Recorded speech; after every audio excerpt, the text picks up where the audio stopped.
In this video, I'll show you how to download and install the latest Nvidia graphics drivers step by step. First, open your web browser and head over to the official Nvidia driver download page. Once you're on the page, you'll see a few drop-down menus. Here's what you need to select: product type, product series, product model, operating system. Language. After you've filled in all the details, click Find. You'll now see a list of available drivers. You'll usually have two options. Game Ready driver, perfect if you mainly use your PC for gaming and want the latest updates fast. Studio driver, ideal if you work with video editing, 3D animation, or graphic design, and need more stability.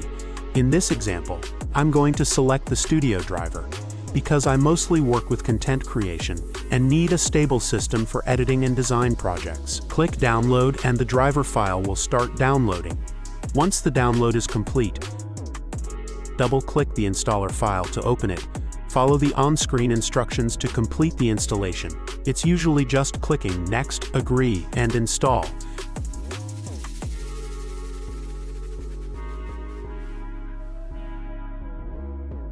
After installation, it's recommended to restart your computer to make sure all changes are applied properly. And that's it. You've now successfully downloaded and installed your latest Nvidia graphics driver. If you found this tutorial helpful, feel free to like, subscribe, and leave a comment below if you have any questions. Thanks for watching, and I'll see you in the next one.